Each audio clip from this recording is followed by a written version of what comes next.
January 1730 winter lays a hard, pale lid over the American interior. The air is sharp enough to bite the inside of the nose, and every breath seems to carry the clean metallic scent of snow pressed into old pine and frozen earth. Somewhere beyond the dark ribs of a forest, a train line hums faintly, not as a roar, but as a long vibration that belongs to distance. On mornings like this, sound travels farther than it should. A door shuts half a mile away and it arrives like a crisp report. A dog barks and the bark seems to hang in the air, suspended. Even a whistle, one thin, human-made note, can feel like it owns the whole landscape. In that long pre-war cold, no one in Wisconsin is thinking about prisoners from distant continents or about women in uniform giving orders to enemy men. The United States is still an ocean away from the worst of the world's fire, but history is already bending toward a place it cannot avoid. And the small sounds brutes on boards, wire and wind, and a whistle cutting across a compound will someday become the soundtrack of an idea colliding with reality. 5 years later, when the war has broken across the globe and then begun to recede, that same American interior becomes something else.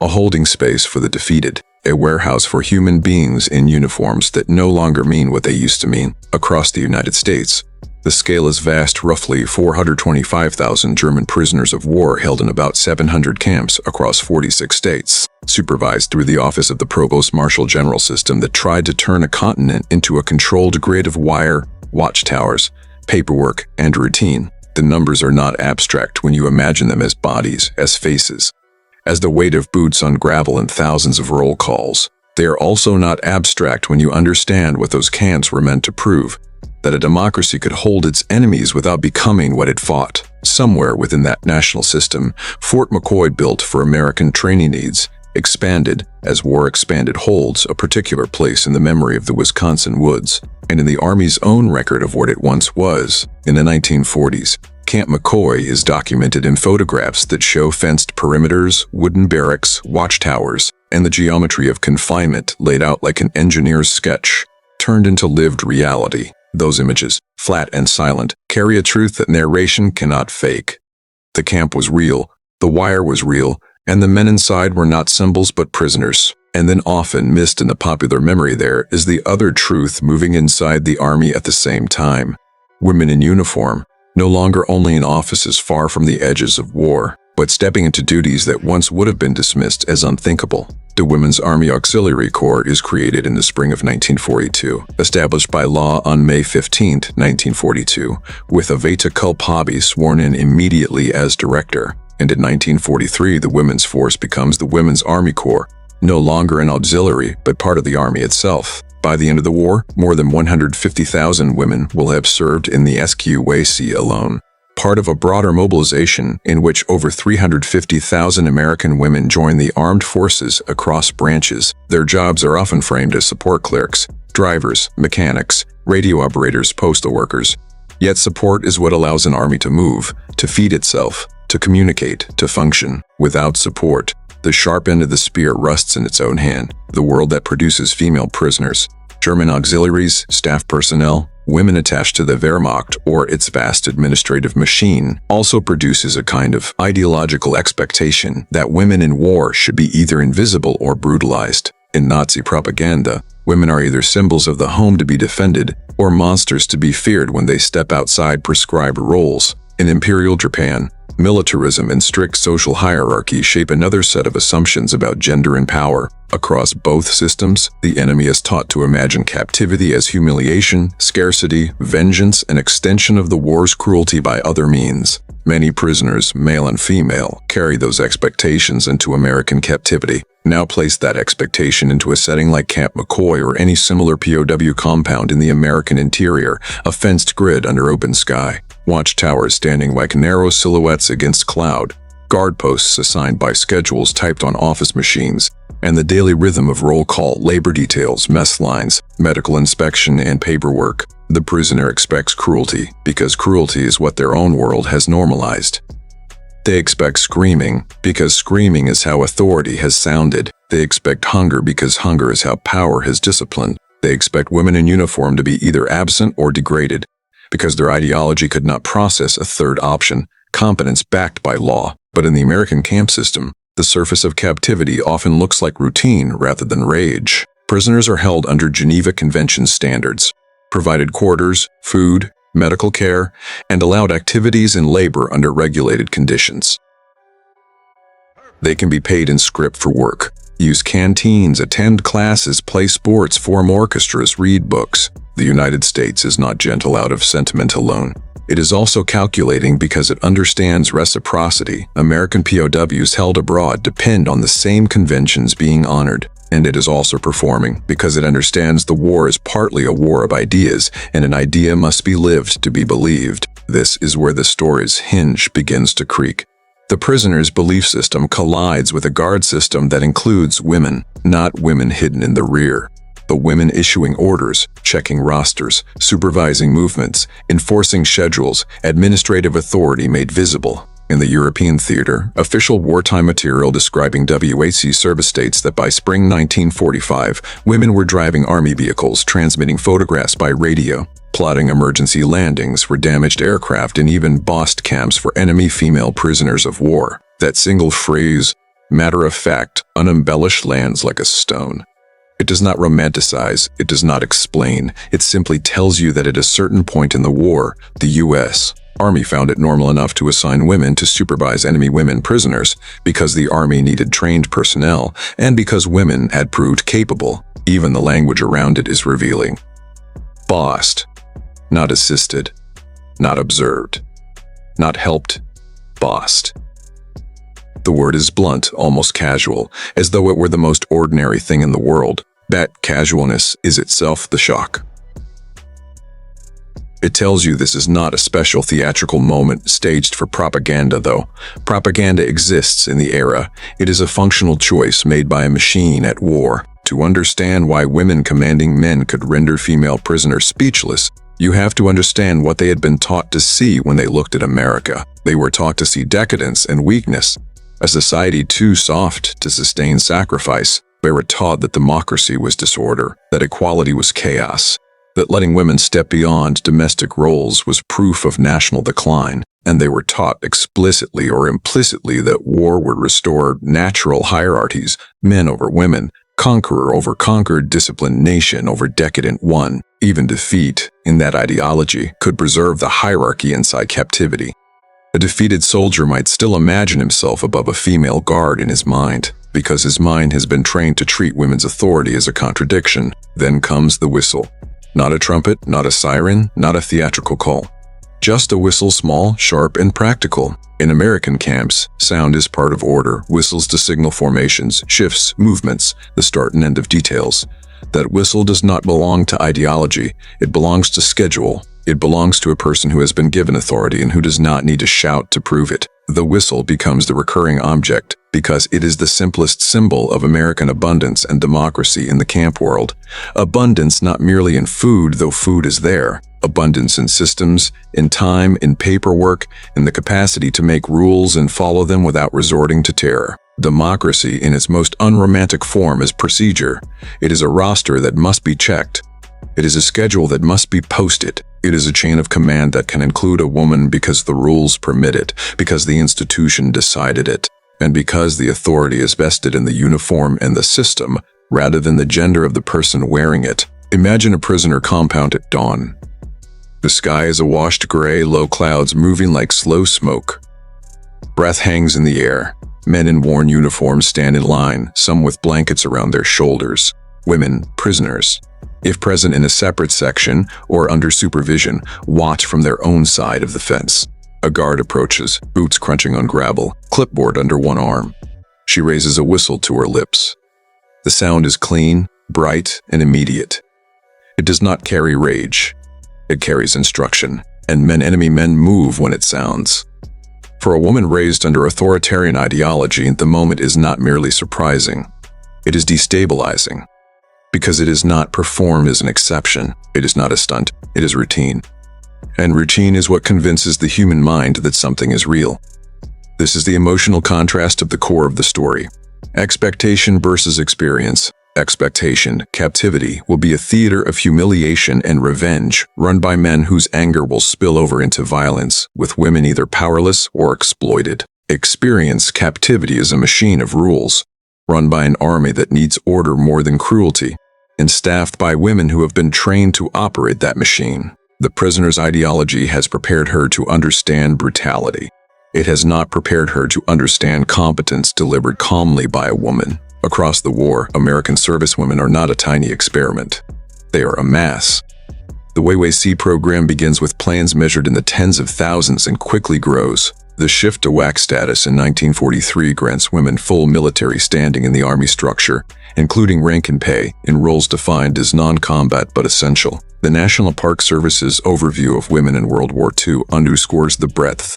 Women across branches held over 200 different jobs, from mechanics to clerks to pilots to postal workers, and the total number of women who joined the armed forces exceeded 350,000. Those numbers matter because they explain why women ended up in places once reserved for men, not as symbolic pioneers, but as necessary parts of a nation at total war. And when you trace the system of POW camps, you see that captivity itself becomes a domestic front. Prisoners are used for labor under regulation, filling manpower gaps in agriculture and public works. They are kept in camps that require administration and staffing. If America can spare men for combat by assigning women to essential roles, then women will be assigned. That is the logic of release a man for combat, a phrase that underpins much of the wartime argument for women's service. The WAC program is not merely about women's rights. It is about the war machine's need to distribute labor. The historical evidence for women supervising enemy women prisoners exists in official wartime material housed in National Archives-related collections, referenced through Record Group 498 context and described in the National Archives blog entry that draws from those records. Another accessible reproduction of the same wartime booklet language appears at Lone Sentry, which lists the range of WAC duties and repeats the blunt claim that women bossed camps for enemy women POWs, again in the same unadorned style. Those are not memoir embellishments. They are the institution describing itself. Yet this story is not only about official text, it is also about the physical evidence of camps, and the documented reality that American forces process prisoners as a matter of routine: bathed, deloused, issued clothing, turning surrendered bodies into controlled bodies, not to degrade them but to manage disease and order. A wartime photograph of Japanese prisoners of war being bathed, clipped, deloused, and issued GI clothing shows the kind of intake process that could be repeated across systems, and it captures something essential. The transformation from enemy fighter to prisoner begins with hygiene, clothing, and bureaucracy. It is not cinematic, it is administrative. And that is exactly why it matters. Now, because the title speaks of female POWs, the temptation in modern storytelling is to invent a specific, dramatic incident: one woman, one guard, one stunning moment. But the more credible truth is broader and therefore stranger. The stunning moment was often not one moment, but the accumulation of small daily observations that contradicted everything the prisoners had been taught. It is the repeated experience of being counted without being beaten. The repeated experience of receiving enough food to survive.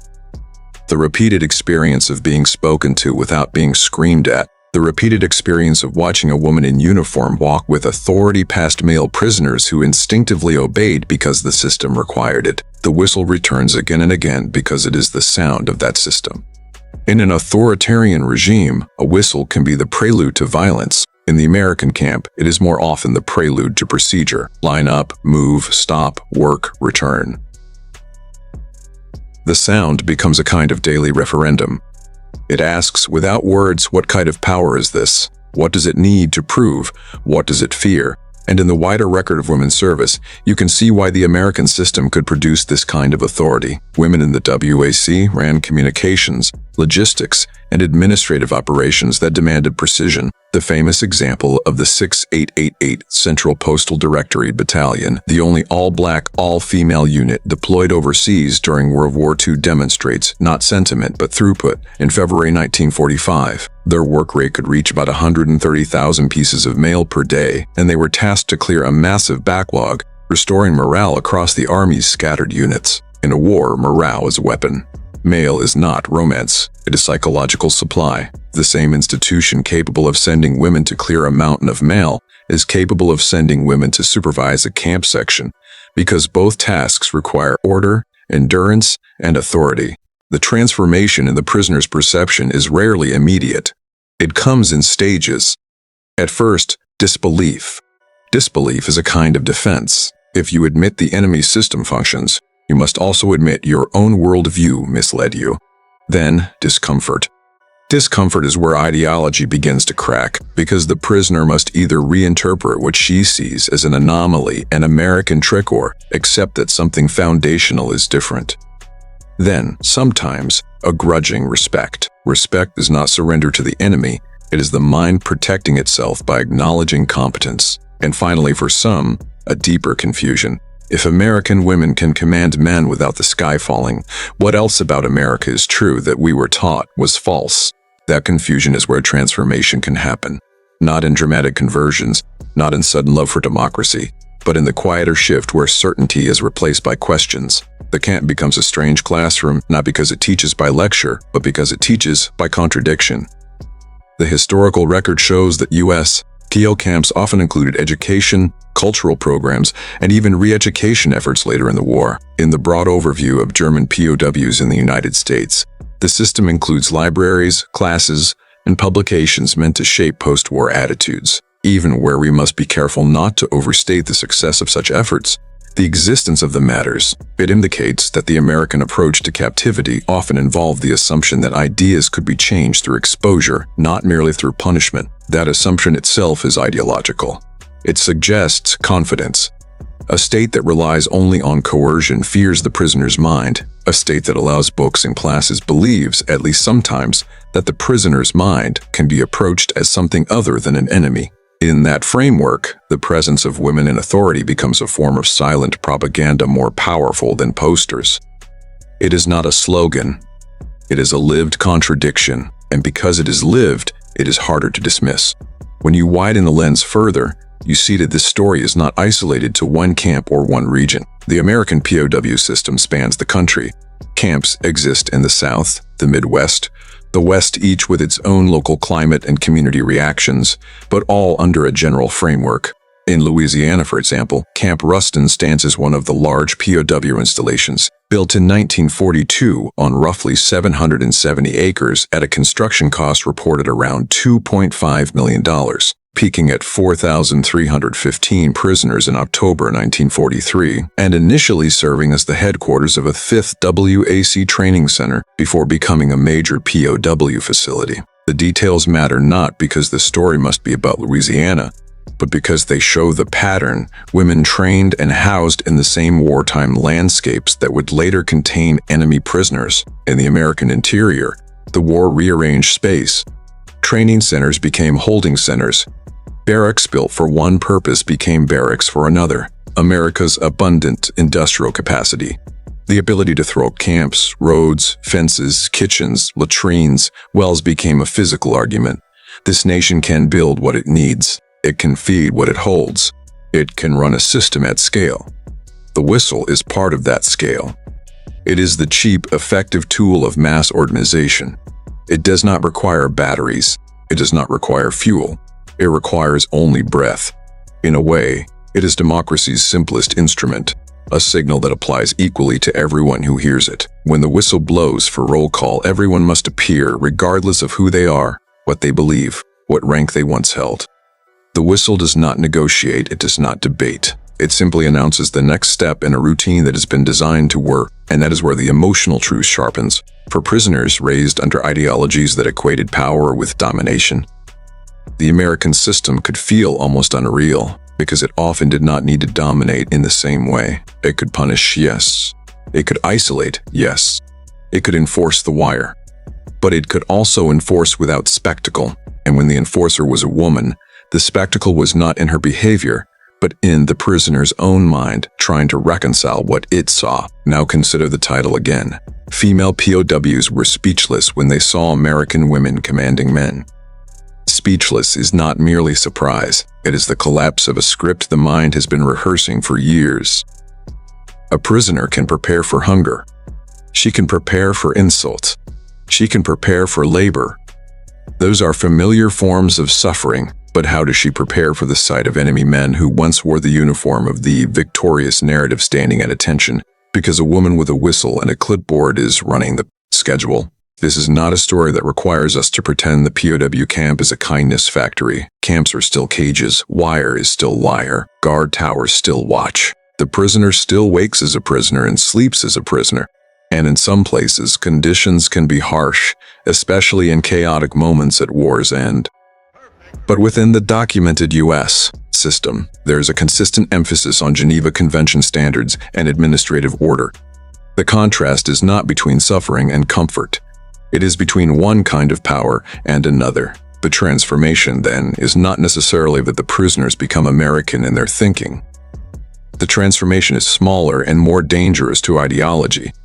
They become less certain. They begin to understand that authority can be exercised without humiliation, that women can hold rank and enforce rules, that a society can mobilize on a massive scale and still maintain procedures. Those realizations follow them home, even if they never speak them aloud, even if they bury them under bitterness, even if they deny them to protect their identity. The mind remembers what it has witnessed, and memory does not always obey ideology. In official wartime portrayal, even the tone used to describe women's service sometimes reveals the era's tension. The National Archives blog entry notes propaganda-like headlines meant to sell the idea of women's military work to a skeptical public. The institution understood that it was fighting not only overseas but also at home against prejudice, rumor, and resistance to women in uniform. That domestic battle matters here because it means that when a woman in uniform commanded men in a POW camp setting, she was not only commanding the enemy, she was also, in a sense, commanding against the weight of her own society's doubts. She stood at the fence line carrying not only the army's authority but also the unresolved argument of a nation changing under pressure. The whistle in her hand becomes heavier with meaning. It is still just a whistle.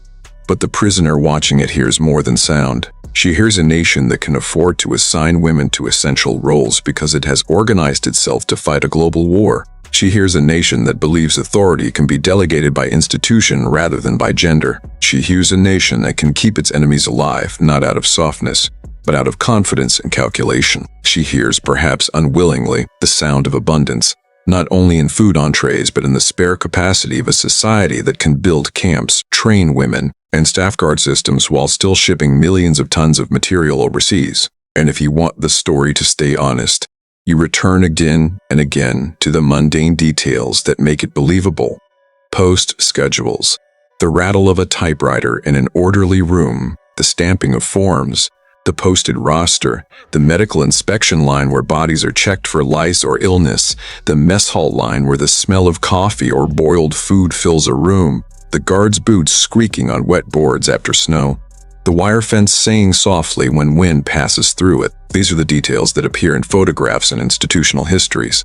The details that anchor the imagination in reality rather than invention. The emotional reflection fits between those facts the way fog fits between trees. In the camps, prisoners sometimes discovered that Americans could laugh, not at them, but among themselves, even in the presence of prisoners. Even in a space of wire and war, laughter is not always kindness, but it is always human. In authoritarian systems, laughter is dangerous because it implies the possibility of private thought. In a POW camp run by a democracy, laughter can exist alongside discipline, and that coexistence itself is confusing to the prisoner trained to equate discipline with fear. When a guard laughs with another guard and then blows the whistle, the prisoner is confronted with a paradox. The same person who enforces the rules also possesses an inner life not fully consumed by hate. For an enemy taught that Americans are decadent caricatures or demonic foes, that ordinary laughter is a crack in the wall of propaganda. And then there's the moment, perhaps many moments, when a female prisoner sees an American woman not only giving orders but being obeyed by American men as well. Because the deeper shock is not that women can command prisoners. It is that women can be part of the chain of command inside the army itself. Even if most American women were in non-combat roles, rank still means something. Procedure still means something. And in the wartime record, the institution itself points to women supervising and leading in areas where they were needed. This is where the symbolic object, the whistle, becomes the perfect recurring motif for American abundance. Food is an obvious symbol of abundance, but food can be reduced to rations. Weapons symbolize power, but weapons also belong to every regime. A whistle, by contrast, is the sound of an organized system, and organization is what abundance looks like when it is turned into national power. A whistle is small. It implies that the system does not need to shout. It does not need to prove itself with spectacle. It can simply operate. In the transformation section of this story, the prisoner's silence matters more than any invented speech. Silence can be surrender, but it can also be the mind taking in new information too large to process quickly. A woman who has lived under a doctrine that insists women belong below men may find herself unable to speak because words would require her to take a position. To say this is wrong would require her to explain why it is happening so easily. To say this is impressive would be to betray her identity, so she remains silent, and the whistle continues to blow and the routine continues, and slowly the contradiction becomes normal. After the war, when repatriations occur and camps close, the physical traces often fade faster than the psychological ones. Camp Ruston's POW population, for instance, is repatriated by early 1946, and the camp closes later that year. Its land and buildings shift to other uses over time, leaving only fragments. The same is true across the country. Many camps vanish into fields, towns, redevelopment. The wires cut down, the towers dismantled, the barracks repurposed or burned. What remains more often than not is paperwork, photographs, and memory. And memory is where the whistle still sounds, even when the metal object is long gone. In memory, the whistle becomes more than a tool. It becomes a question. What did it mean to be defeated by a system that did not mirror your own cruelty? What did it mean to meet enemy women who were not what your propaganda promised? Neither whores nor weaklings nor mascots, but soldiers in their own way, with schedules to keep and rules to enforce. What did it mean to realize that the war you thought was about restoring hierarchy had ended in a world where hierarchy had shifted, where women could wear rank and where the defeated had to obey them? In the epilogue, you return to the winter landscape, because the American interior is not glamorous, and neither is democracy when it is working. Democracy is often gray sky and paperwork and routine. It is fence posts and posted orders and the quiet insistence that procedure matters. It is a guard who does her duty without needing to scream. A prisoner who eats a meal and wonders why the enemy has fed her. A camp that holds thousands not because it loves them, but because it has decided it must remain itself, even while locking others away. The whistle, small, bright, unmistakable, cuts through the cold air one last time in the imagination. It is not the sound of perfect justice. It is not the sound of paradise. It is the sound of a state trying to prove that power does not have to be worshipped to be effective. It is the sound of abundance translated into order. Enough food to ration without starvation. Enough personnel to staff camps. Enough confidence to let women carry authority. Enough faith in institutions to believe rules can hold when emotions run hot. And perhaps that is the larger truth. Hidden inside this story, ideologies often collapse not only under bombs, but under ordinary life conducted in front of them. A prisoner can endure suffering and call it proof of the world she already believes in. But when she encounters a contradiction, when she watches American women command men, when she hears laughter where she expected only hatred, when she sees a whistle enforce order without terror, she faces a rarer kind of defeat. The defeat of certainty. In that defeat, something like freedom begins. Not freedom from wire. Not freedom from consequence, but freedom from the lie that power must always be cruel, that authority must always be male, that abundance must always rot a nation from within. Sometimes abundance builds a system instead. Sometimes democracy sounds like a whistle in winter, clear and steady, calling the next line to form, reminding everyone, guard and prisoner alike, that even in a cage, a society reveals what it truly believes.